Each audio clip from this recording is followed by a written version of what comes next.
यशयो हवै तच्छायमशरीरमलोहितं शुभ्रमक्षरं वेदयते यस्तु सौम्यं स सर्वज्ञः सर्वो भवति तदेष श्लोकः।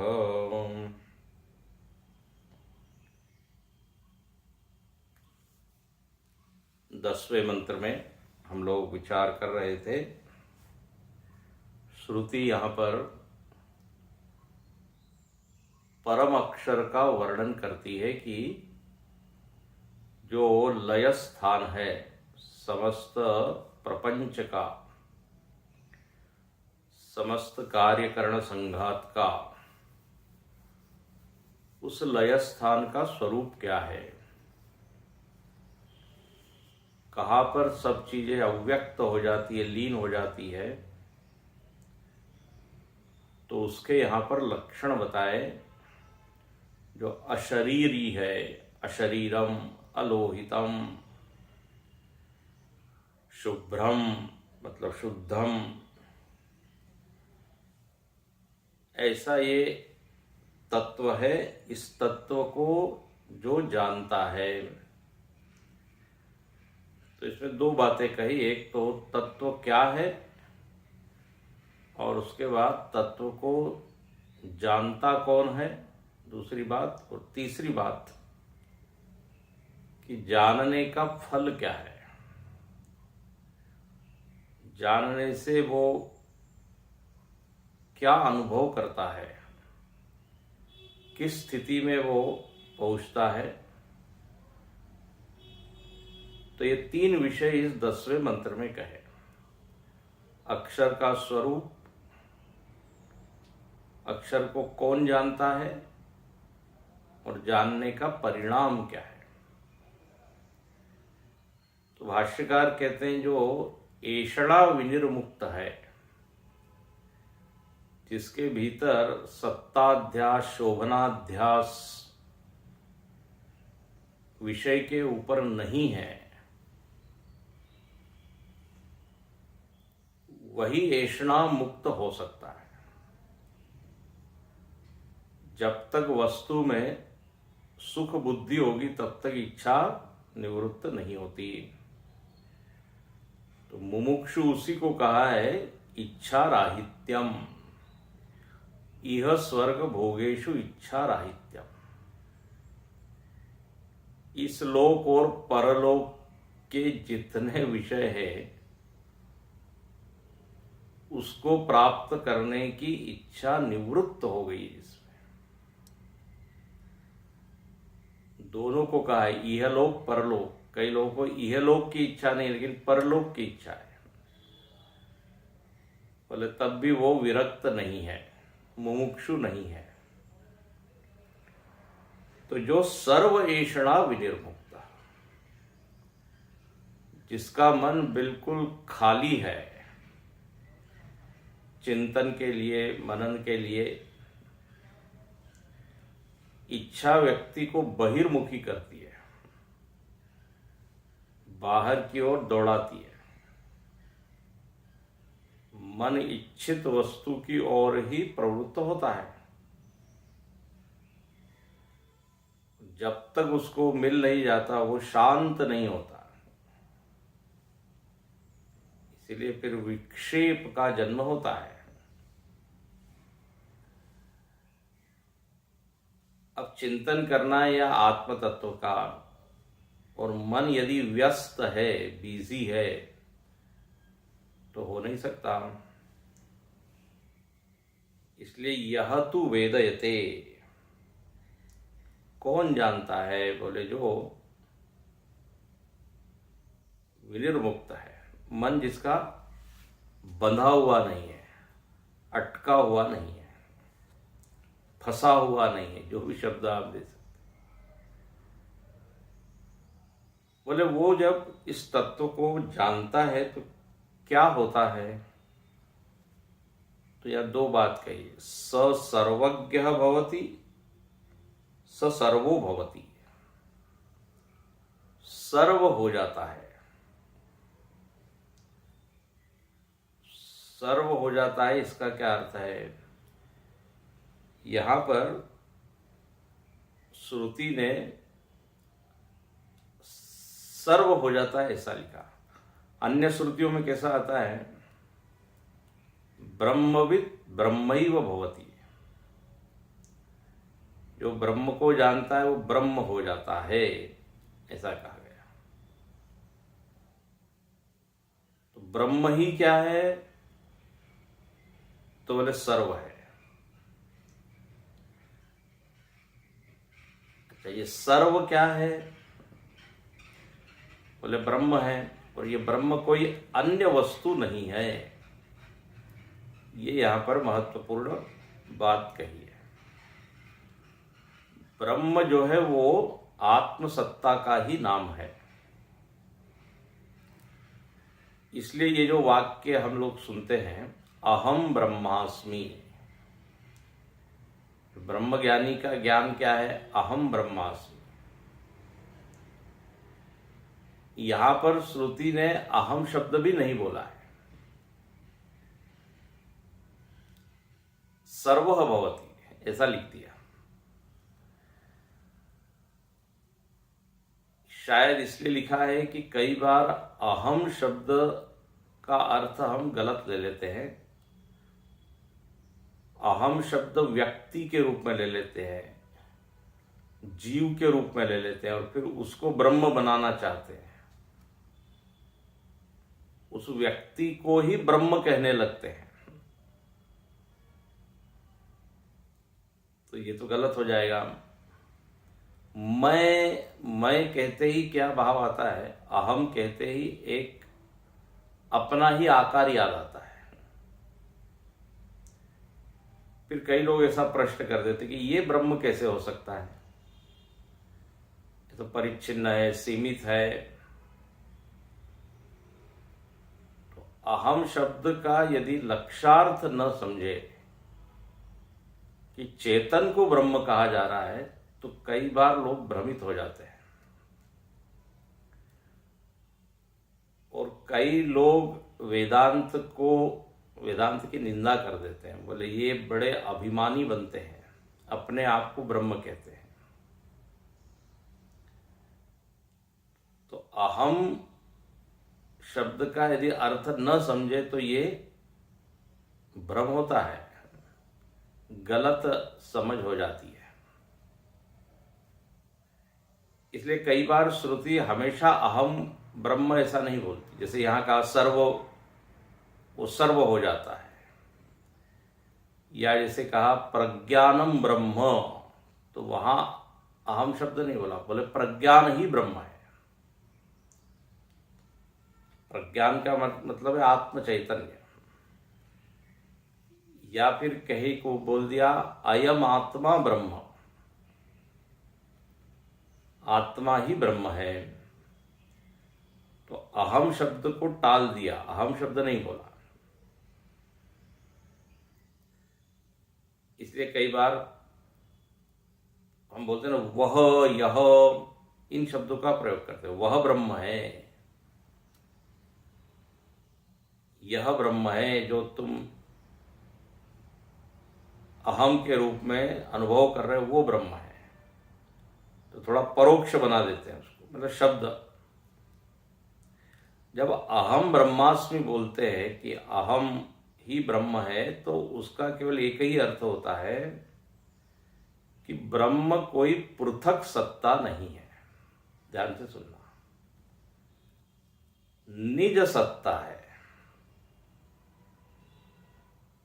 आत्मसत्ता है। अहम कहने का अर्थ वहां कभी भी व्यक्ति नहीं होता। परायपन को निवृत्त करने के लिए अहम है, द्वितीयता को हटाने के लिए अहम है। चलिए ये बोल दीजिए। तो यहां पर कहा कि वह सर्व हो जाता है।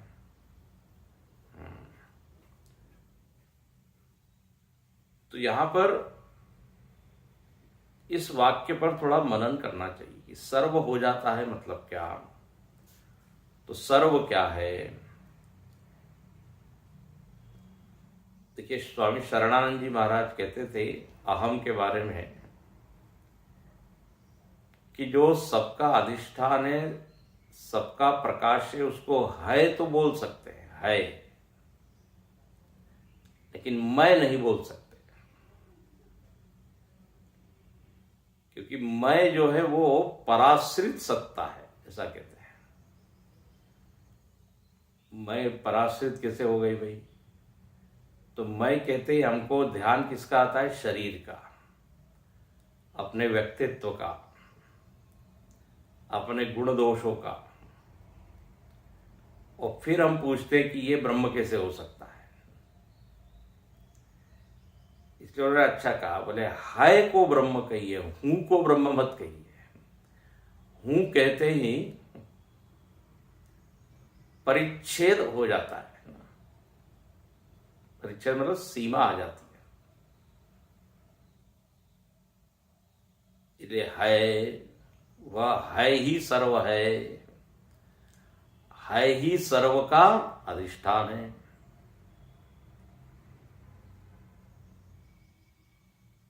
यहां पर श्रुति ने कहा, दो वाक्य दिए, सर्वभवति और सर्वज्ञ भवति।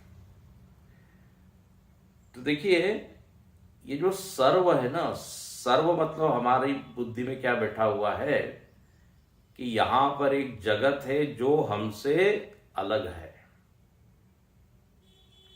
हाँ, जो हमसे पृथक है, उसकी स्वतंत्र सत्ता है और हमारी एक पृथक सत्ता है। जब तक ये भाव बने रहेगा, कभी भी सर्वात्म भाव हमको समझ में नहीं आएगा। यहां पर बताया यह है कि आत्मसत्ता से पृथक जगत की सत्ता नहीं है। बोले तो बड़ा कठिन है, ये कैसे क्या समझे? या तो सब दिख रहे हैं हमको, पुत्र मित्र कलत्र, हाँ, पेड़ पौधे, मनुष्य, पशु पक्षी, और इनकी सबकी क्या है? स्वतंत्र सत्ता दिखती है। लेकिन जब बहुत ऊंचाई से हम इस चिंतन करते हैं, जो शास्त्रों ने बताया है, तो शास्त्र कहते हैं कि एक अखंड एक वस्तु है, उस वस्तु पर सारी चीजें भासमान है। ये जो सर्व सर्व हम कह रहे हैं ना, ये भासमान जरूर है लेकिन विद्यमान नहीं है। ये दो शब्दों का फर्क समझिए, भासमान होना अलग चीज है और विद्यमान होना अलग चीज है।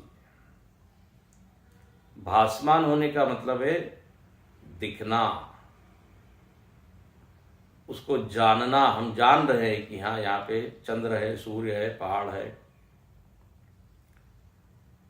लेकिन विद्यमान होना मतलब उसकी सत्ता स्वतंत्र है, वो आत्म सत्ता के बिना रह सकता है। ऐसा यदि हम कह रहे हैं तो हम उसको क्या बोल रहे हैं? विद्यमान है।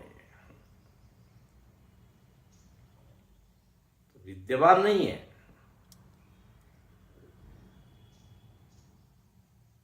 दिखने, जगत दिखता नहीं है ऐसा नहीं। जब हम कहते हैं जगत मिथ्या है, जगत प्रतीति है, तो इसका मतलब ये थोड़ी कि अनुभव में नहीं आ रहा है, लेकिन उसकी सत्ता नहीं है।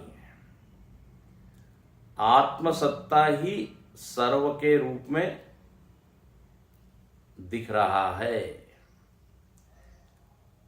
बहुत ऊंचाई से जब आप देखते हैं तो मालूम पड़ता है ये पुत्र मित्र जो भी दिख रहे हैं, मनुष्य, घट पट, ये सब वासनाओं का स्फुरण है।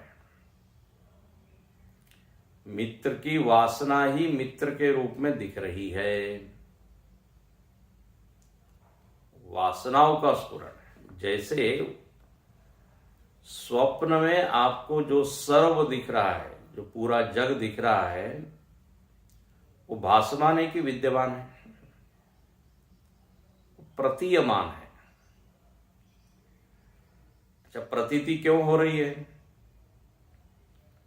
तो बोले घट की वासना स्फुरित हो गई तो उसने एक आकार ले लिया। घट एक सॉलिड, ऐसा लगता है कि वहां कोई घट है। पट की वासना स्फुरित हो गई तो क्या बन गया? एक वस्त्र, पट, घट, पट।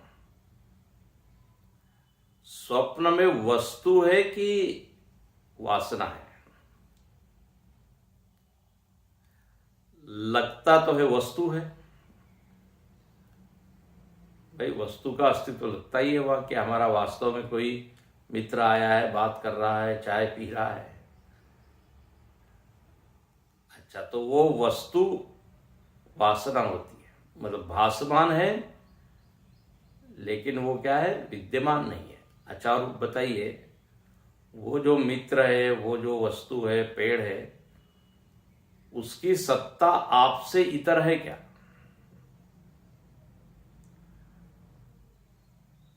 आपको हटा दिया जाए तो स्वप्न रहेगा? कितना आप डूबे तो पूरी दुनिया डूबी। जब आप उस स्वप्न में से निकल आते हैं तो दुनिया भी लीन हो जाती है। वो जगत का कोई स्वतंत्र अस्तित्व होता तो स्वप्न चलते रहता, हम जाग जाते और स्वप्न चलते रहता। लेकिन जागृत पुरुष ही वो सर्व बना हुआ है। वासनाओं ने ही वो वस्तु का आकार ले लिया। ये तो स्वप्न में समझता है।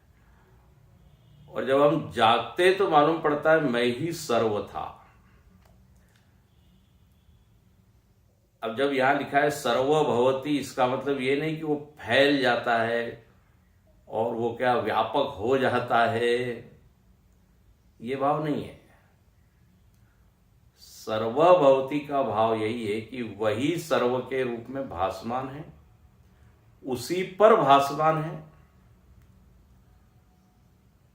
और उसकी सत्ता हमारी सत्ता से अलग नहीं है। सर्व की सत्ता आत्मा से अलग हो नहीं सकती। थोड़ा इसको और आगे यदि हम चले तो ये कहने का मतलब है सर्वभवति मतलब अद्वितीयता की अनुभूति। द्वितीय है नहीं। स्वप्न से उठने के बाद क्या अनुभूति होती है? अद्वितीयता की अनुभूति होती है कि वहां कोई द्वितीय था ही नहीं। जो सर्व दिख रहा है वो सर्व भी मैं ही था। तो सर्वभवति मतलब अद्वितीय भवति, एकमेवाद्वितीय। इसी को अन्य जगह कहा अखंड एक रसम वस्तु सच्चिदानंद लक्षणम। सत्य तो यही है कि एक अखंड रस, एक रस वस्तु है जिसके ऊपर तमाम तरह की वासनाओं का स्फुरण हो रहा है और वह वासनाएं ही क्या है? जगत के रूप में भास रही है। अब ये बहुत ऊंचा दर्शन है। मतलब ये प्रत्यय रूप है। जगत क्या है? प्रत्यय रूप, वृत्ति रूप, ठोस नहीं है। दो चीजें, एक तो ठोस नहीं है, दूसरा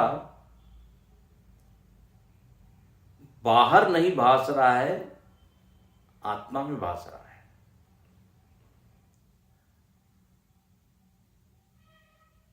स्वर्ण के अनेक आभूषण हमको दिख रहे हैं, ठीक है, चलो दूसरा उदाहरण ले लें। ये स्वर्ण के जितने आभूषण है ये क्या है? तो बोले वासनाओं का आरोपण कर दिया उस स्वर्ण पर। एक विशेष डिजाइन, एक आकार आया स्वर्णकार के मन में, वो उसने आरोपित कर दिया कहाँ? स्वर्ण पर। तो जो दागिना है, दागिना मराठी शब्द है, आभूषण, अलंकार, जो चूड़ी है, जो नेकलेस है, अंगूठी है, वो क्या है? वासना ने ही एक आकार ले लिया है कि नहीं? स्वर्ण के ऊपर वासना को कर्म के द्वारा आरोपित किया। ध्यान से सुनना, स्वर्णकार ने क्रिया की और क्या किया? वो जो वासना थी उसको एक आकार दे दिया। तो कर्म के कारण क्या होता है? वो जो वासना है उसकी आयु बढ़ जाती है, स्थायित्व आ जाता है। वो वासना यदि मन में रहती तो क्या बाहर वो आभूषण के रूप में नहीं दिखती। अब आभूषण के रूप में वो वासना दिख रही है, वो तब तक रहेगी जब तक दूसरी वासना आके उसको बिगाड़े नहीं। तो वासना को आयु किसने दे दी? कर्म ने। अब जैसे मनोराज्य होता है, तो मनोराज्य केवल मन के स्तर पर ही होता है ना। हम कुछ कल्पना करते हैं तो उसमें स्थायित्व होता नहीं, क्योंकि क्रिया के द्वारा आपने उसको शेप नहीं दिया। घर की वृत्ति आई, ठीक है, घर की वासना आई, और बस केवल हम सोच ही रहे हैं, तो मन से तो हमने घर बना लिया, लेकिन उसमें आप रह नहीं सकते। स्थायित्व कब आएगा? जब उसको आप कर्म के द्वारा आरोपित करें। मन से ही गहने बना रहे कोई, तो उसको आप नहीं पहन सकते। मन से गहने बना लिया तो वो जितने भी गहने हैं, आभूषण हैं, उसका यदि आप स्वरूप देखें कि वास्तव में क्या है वो, तो सारे आकारों का नाम है। और आकार स्वर्ण ने लिए हुए से दिख रहे हैं। वास्तव में स्वर्ण आकार उतने ले नहीं सकता, वास्तव में वो वैसा बना नहीं है। यदि बन गया वास्तव में नेकलेस, तो फिर चूड़ी नहीं बन सकती उसी स्वर्ण से। तो चेतन जो है वो आधार दे रहा है, जैसे स्वर्ण आधार दे रहा है, एक अखंड वो स्वर्ण है, उसमें अलग अलग आकार स्फुरित हो रहे हैं। ऐसे ही चेतन जो है उसके ऊपर ये वासनाओं का स्फुरण है। चेतन ही एक ज्ञान है। इस ज्ञान के ऊपर, चेतन को क्या कहते हैं? ज्ञान। इस चेतन में जब विषयों का स्फुरण होता है, ध्यान रखना, तो उसी को बोल देते हैं मन। चेतन प्लस विषय इज इक्वल टू मन। मन में दो चीजें, विषय का स्फुरण है और उस विषय का ज्ञान भी है। क्योंकि आधार में चेतन है, तो हर वृत्ति में क्या होता है? ज्ञान होता है। घटाकार वृत्ति हुई, घट ज्ञान। पटाकार वृत्ति आई, पट का ज्ञान। अब हमको क्या लगता है, हर विषय का ज्ञान अलग अलग है। ध्यान से सुनना है, बड़ी सूक्ष्म बात है। एक ही ज्ञान पे अलग अलग अनंत वासनाएं या वृत्तियों का स्फुरण हो रहा है, और एक ही ज्ञान अलग अलग रूप में दिख रहा है। ज्ञान अलग अलग नहीं है। वृक्ष आया, बिल्डिंग आई, व्यक्ति आया, ज्ञान ही रहता है, ज्ञान ही था। उसमें ये आने जाने वाले केवल आकार हैं।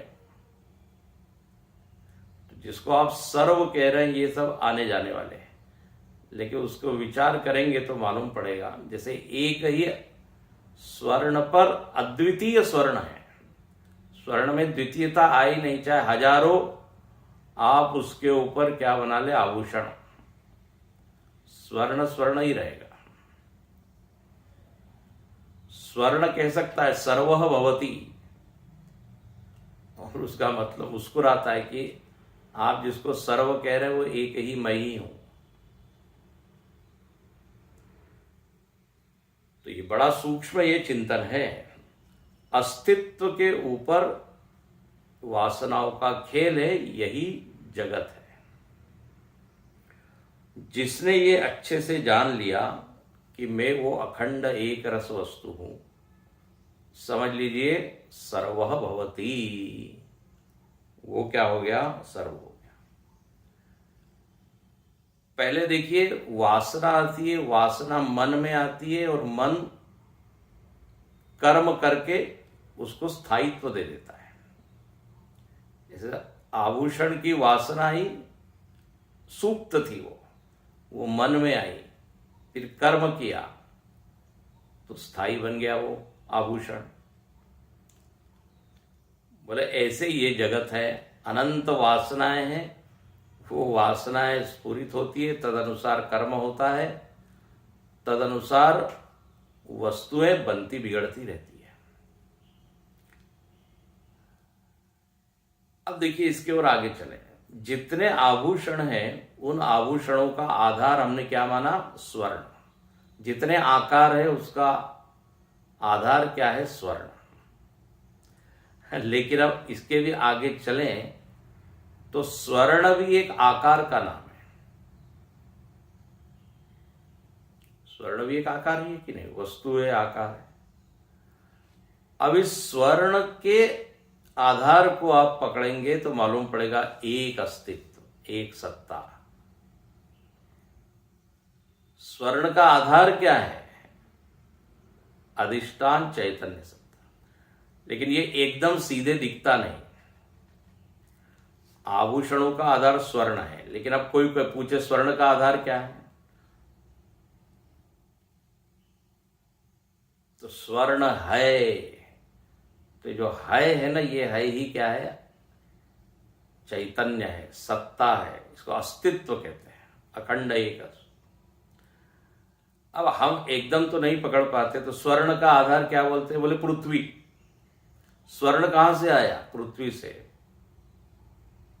पृथ्वी कहां से आई, जल से। तो इसमें एक कार्य कारण की परंपरा से हम अधिष्ठान तक पहुंचते हैं। कोई सीधे पहुंच सकता है, ध्यान से सुनना, थोड़ा चिंतन सूक्ष्म हो रहा है। पेड़ है, अब पेड़ का आधार क्या है यदि हम पूछे, तो कोई सीधे यदि अस्तित्व को देखे तो क्या बोल सकता है कि उस अस्तित्व जिसको आप चेतन कह रहे हैं, सत्य कह रहे हैं, वही आधार है पेड़ का। लेकिन सीधे नहीं दिखता, तो पेड़ का आधार क्या है, पृथ्वी। फिर पृथ्वी का आधार, पृथ्वी का एक आकार है, फिर वो कहां से आई, जल से। इन आकारों में भी एक दूसरे में कार्य कारण का संबंध है। फल कहां से आया, तो फूल से। फूल कहां से आया, तो कली से। वो कहां से आया, तो बोले पेड़ से। इनमें कार्य कारण है। अब ये कार्य कारण का चिंतन अंतिम तक जाना चाहिए, मूल कारण तक, तब आप अधिष्ठान पकड़ पाएंगे। नहीं तो क्या होता है, बीच में ही यदि आपने अधिष्ठान मान दिया तो बीच में ही छोड़ देंगे। पेड़ का आधार क्या है, पृथ्वी, बस। अब इसके आगे यदि चिंतन न करें तो हम क्या कहेंगे कि जो भी चीज जगत में दिख रही है उसका आधार क्या है, पृथ्वी। लेकिन पृथ्वी का भी यदि आधार कुछ है तो विचार करना पड़ेगा।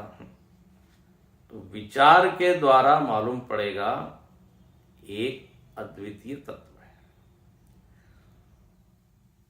उसी के ऊपर ये सारा क्या है, भास रहा है, इसलिए कहते हैं सर्व भवती।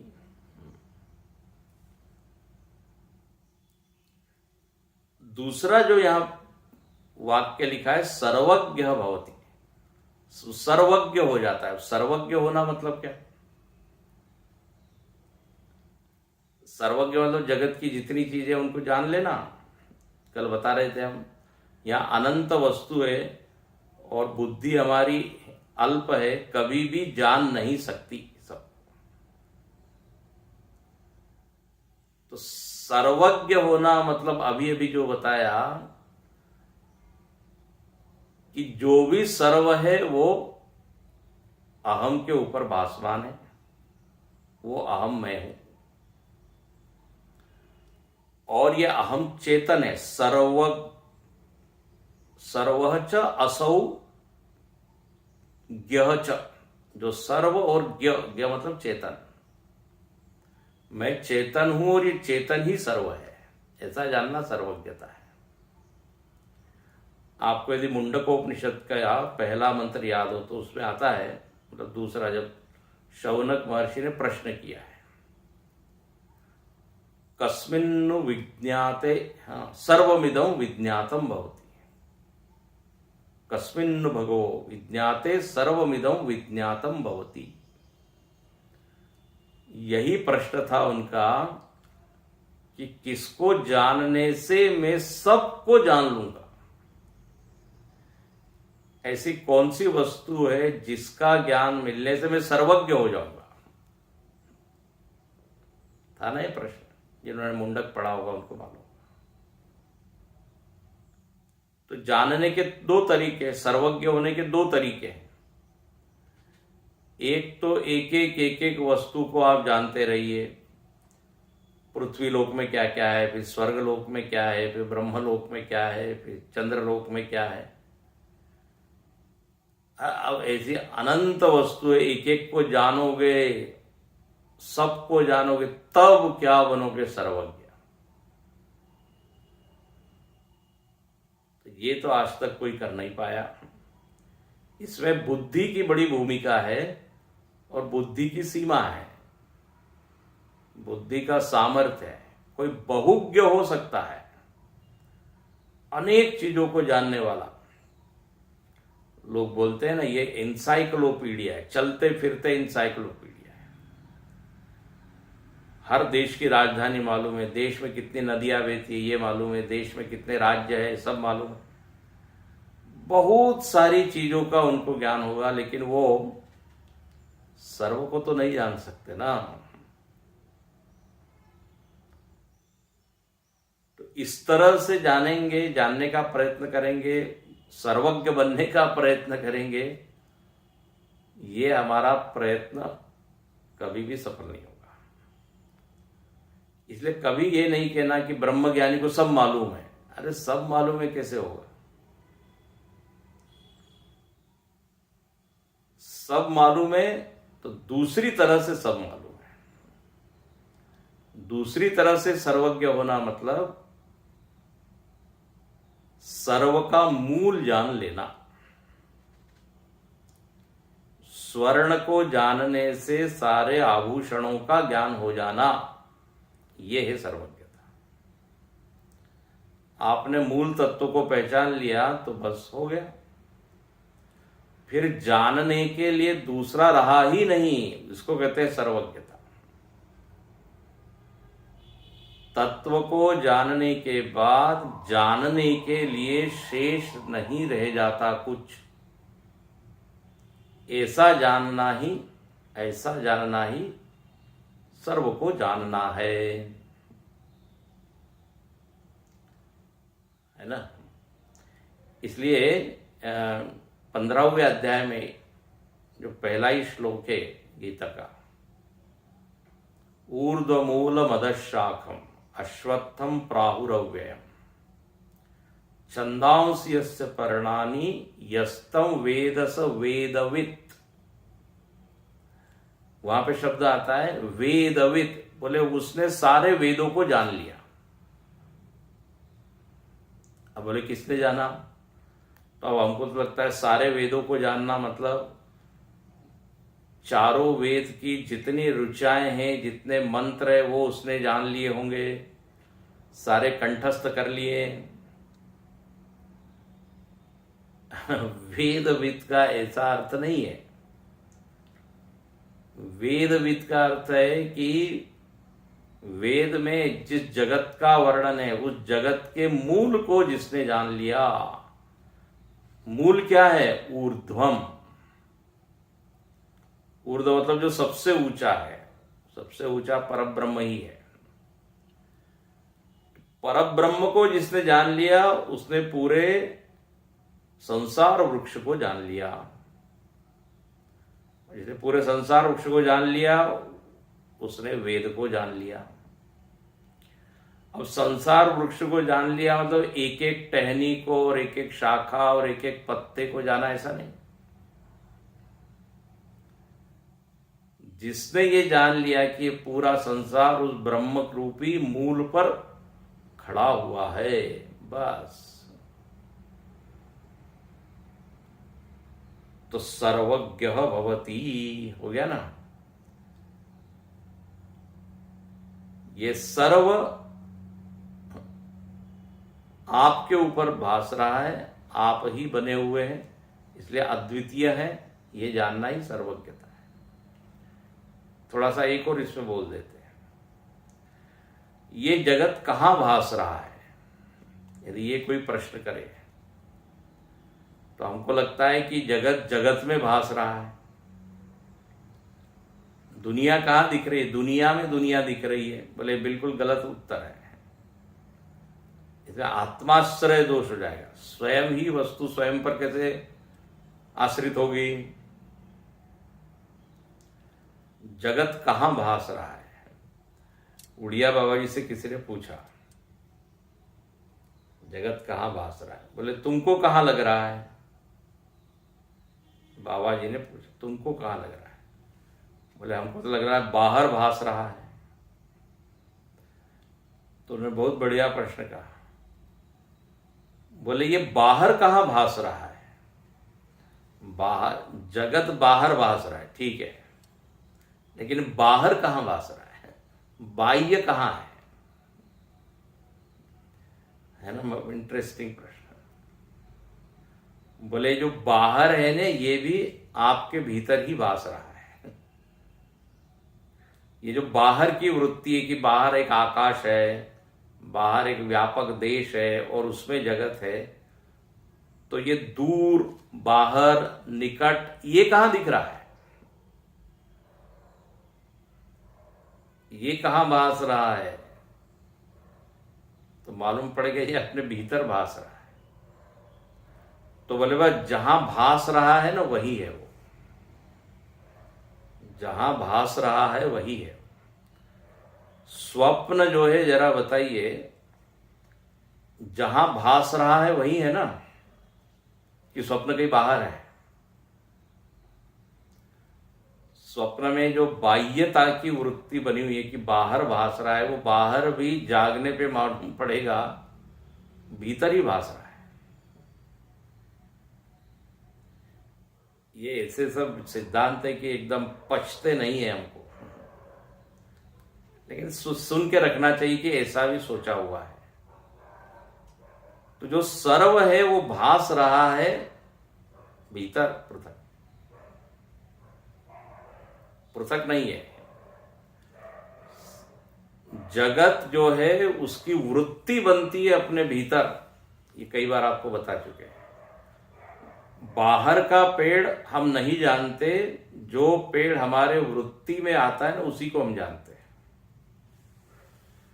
आंखों से दिखने वाला पेड़ नहीं जानते, आंखों से जब मन में वो पेड़ आता है तो उसको जानते हैं। क्योंकि कई बार होता है आंख से आप पेड़ देख रहे हैं, लेकिन वृत्ति कहीं और है, कोई दूसरा आकार लिया हुआ है मन ने, तो पेड़ को देखते हुए भी आप नहीं देखते, व्यक्ति को देखते हुए भी नहीं देखते। इसका मतलब ये है कि भास, जो आश्रय है, जो आधार है, वो वृत्ति है। अच्छा, और वृत्ति कहाँ है? वृत्ति तो बाहर है नहीं। तो वृत्ति अंतरंग ही है, इसलिए अंतरंग में ही भास रहा है। अच्छा, अब वृत्ति जो है आत्मसत्ता से अलग हो सकती है क्या? ये आगे का विचार है। जगत आया वृत्ति में, वृत्ति कहां है? तो आत्म चैतन्य पर है। तो इस आत्म चैतन्य को जिसने जान लिया, समझ लीजिए उसने सब जान लिया। इसलिए पुनः पुनः श्रुति कहती है तमेवैकं विजानीत अन्यावाचो विमुंचत। जो सार है वो ये अखंड, इस ज्ञान में ही सब चीज पूरित हो रही है। तो ऐसा जानना ही सर्वज्ञ है, ऐसा जानना ही वास्तविक ज्ञान है। अच्छा, श्रुति ने इसी बात को आगे के मंत्र में भी बताया, 11वें मंत्र में। उसमें पूरा पीछे का जो हमने पढ़ा, ये जो चतुर्थ प्रश्न था, उसका उत्तर यहां पे समेट के रख दिया। इसलिए इस श्लोक को बोला है संग्राहक श्लोक। सुनिए इसको। विज्ञानात्मा सह देवैश्च सर्वैः प्राणाभूतानि सम्प्रतिष्ठन्ति यत्र तदक्षरं वेदयते यस्तु सौम्य स सर्वज्ञः सर्वमेवाविवेशेति। विज्ञानात्मा सह देवैश्च सर्वैः प्राणाभूतानि सम्प्रतिष्ठन्ति यत्र तदक्षरं वेदयते यस्तु सौम्य स सर्वज्ञः सर्वमेवाविवेशेति। भाष्यकार यहां लिखते हैं कि यह जो श्लोक है ये संग्राहक श्लोक है, उक्तार्थ संग्राहक। 10वें मंत्र के भाष्य के अंतिम शब्द में क्या लिखते हैं? तदेश श्लोक, तदेश श्लोक। जो अभी अभी बताया उसी के बारे में श्रुति एक उद्धरण देती है और उसमें जो अब तक बताया संक्षेप में उसको रख देती है। कहती है देखिए पीछे आया था सुषुप्ति में क्या होता है, तो बोले ये जो जीवात्मा है, विज्ञान आत्मा जो अभिमानी है कार्यकरण संघात का, वो लीन हो जाता है। अच्छा, और क्या क्या लीन होता है? तो कहते देवैश्च सर्वै, सारे देवता जो है लीन हो जाते हैं। पीछे देवता शब्द का अर्थ आया था इंद्रियां। तो दो चीज हो गई, एक तो अभिमानी जीवात्मा लीन हो गया, सारी इंद्रियां लीन हो गई। तीसरा सर्वै प्राणा, सारे प्राण लीन हो गए। प्राण लीन हो गए मतलब पीछे तो आया था प्राण जागते रहते हैं, तो प्राण लीन हो गए मतलब प्राण का जो भान था वो भान लीन हो गया। मैं श्वास ले रहा हूं, हाँ, मैं भोजन पचा रहा हूं, रक्त संचार हो रहा है, ये सब भान नहीं होता। तो प्राण भी लीन हो गए। तो ये हमारे अनुभव की चीज है। मैं जो जीवात्मा है वो उसका कुछ भान नहीं, इंद्रियों का भान नहीं, प्राणों का भान नहीं। और चौथी बात क्या लीन हो जाती है? भूतानि संप्रतिष्ठन्ति यत्र, सारे भूत लीन हो जाते हैं। इसमें शरीर भी लीन हो जाता है। अब ये पीछे भी हमने बताया था, ये हमारा अनुभव नहीं है कि शरीर भी लीन हो जाता है। ये तीन तो लीन हो जाते हैं, ये अनुभव की बात है। ये शरीर तो पड़ा रहता है ना, तो शरीर लीन हो जाता है। तो यहां पर भी फिर डालना पड़ेगा शरीर का जो भान है। ये भूतानि मतलब पंचभूतों से बना हुआ ये शरीर, और पंचभूतों से बना हुआ ये बाह्य जगत, ये सब लीन हो जाता है। इसका कोई हमको ज्ञान भान नहीं रहता। बोले कहाँ लीन होता है? यत्र, जहां पर ये लीन होता है, तद अक्षरम, वो अक्षर है जहां पे ये पूरा लीन हो जाता है। कोई यदि पूछे मिट्टी क्या है, तो बोले जहां घट लीन हो जाता है वो है मिट्टी, ऐसा बोल सकते हैं। स्वप्न, जागृत पुरुष कौन है? तो बोले जहां स्वप्न लीन हो जाता है वो जागृत पुरुष है। स्वर्ण क्या है? तो बोले जिसमें आभूषण लीन हो जाते हैं। तो अक्षर क्या है? तो बोले जिसमें ये चारों चीजें लीन हो जाती है। विज्ञानात्मा मतलब जीवात्मा, इंद्रियां, प्राण और शरीर। और बोले जो इसको जानता है, वेदयते, किसको? इस अक्षर तत्व को। लय स्थान, लय की जो वस्तु है, फिर यहां बोलते हैं स सर्वज्ञ, बस वो सर्वज्ञ हो जाता है। और सर्वम एव आविवेश, वो मानो कि सभी में प्रविष्ट हो जाता है। मतलब वही सर्व उससे पृथक रहता नहीं, या वो सर्व से पृथक मानता नहीं, रहता नहीं।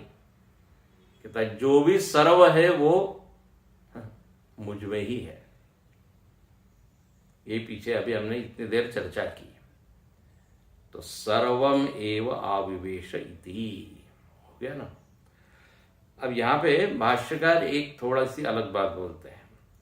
विज्ञान आत्मा का अर्थ तो विज्ञान आत्मा है, जीवात्मा, बोले वो लीन हो जाता है।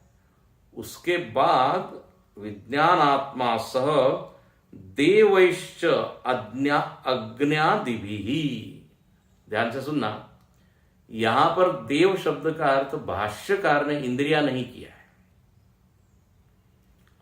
हमने क्या किया अर्थ? इंद्रियां लीन हो जाती, क्योंकि पीछे आया था। लेकिन यहां देव शब्द का अर्थ अग्नि आदि, मतलब ये जो 10 अनुग्राहक देवता है 10 इंद्रियों के, वो यहां भाष्यकार ने अर्थ लिया।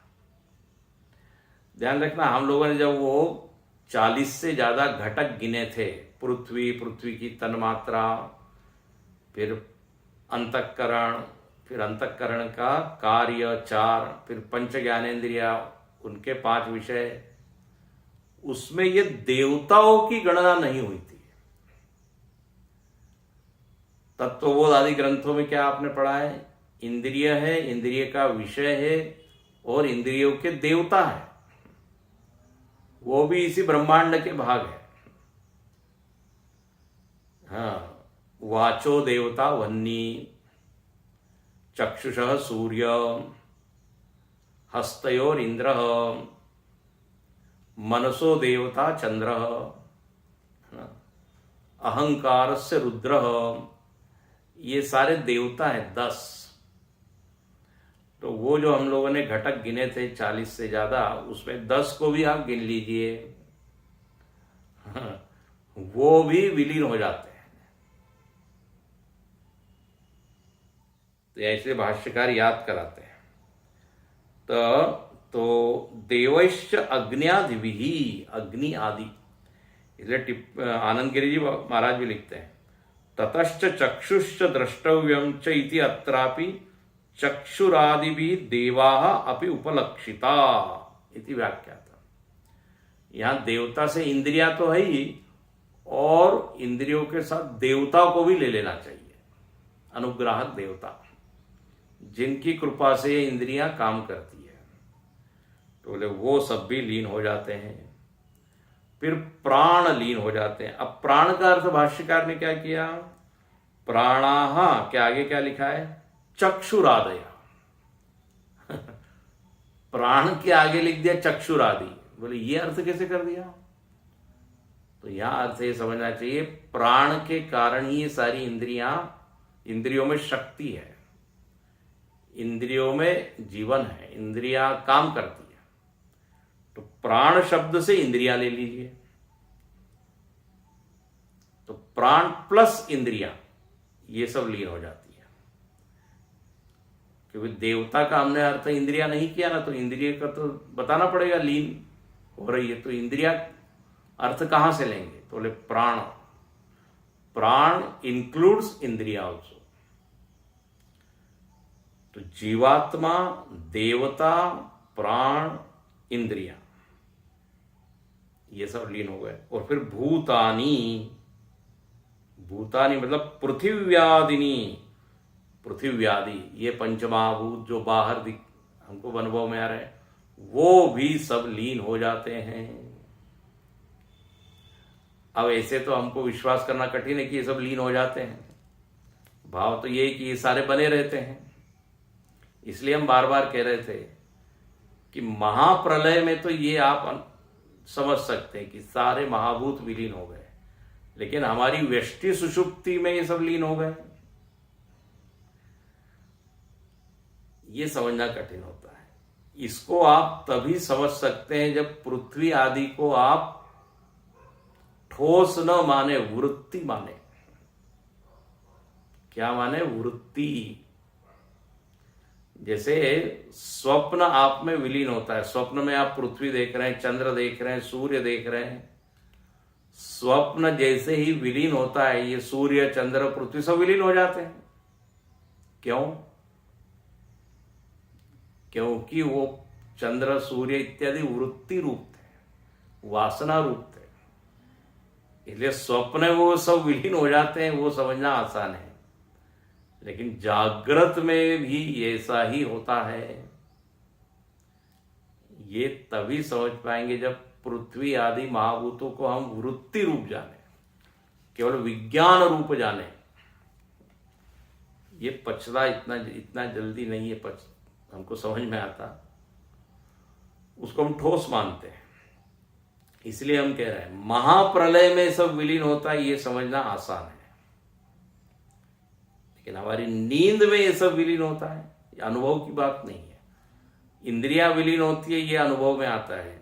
जीव भाव विलीन हो गया, ये भी अनुभव के क्षेत्र में है। तो यहां लिख दिया पृथ्वी आदि सब प्रविष्ट कर जाते हैं। कहाँ? यस्मिन अक्षरे, एक अक्षर तत्व में। उस अक्षर को जो जानता है वही सर्वज्ञ हो जाता है। सौम्य, सौम्य का अर्थ क्या है? प्रिय दर्शन। प्रिय दर्शन, जिसका दर्शन प्रसन्नता का हेतु है। स सर्वज्ञ सर्वम एव आविवेश आविशति, आविशति मतलब प्रविशति। जो इस तरह से अक्षर तत्व को अहम के रूप में अनुभव कर लेता है, मानो कि उसने सर्व को जान लिया और सर्व में वो प्रविष्ट हो गया। ऐसा उल्टा भी बोल सकते हैं, सर्व उसमें प्रविष्ट कर गया। जैसे स्वप्न जब लीन होता है तो क्या अनुभव होगा? सर्व मुझ में चला गया। और जो स्वप्न काल में क्या देख रहा है वो? मैं सर्व में प्रविष्ट हूं। और अंतिम सत्य तो क्या है? मैं ही मैं हूं, अद्वितीय तत्व है। यही जानना ही सही जानना है। और उपनिषद या श्रुति पुनः पुनः उसी की ओर हमको ले जाती है। तो सर्वः भवति सर्वज्ञ भवति य वेदयते। इस तरह यहां पर ये चतुर्थ प्रश्न पूरा हुआ। अब कल अगला प्रश्न हम देखेंगे। ओम पूर्णमदः पूर्णमिदं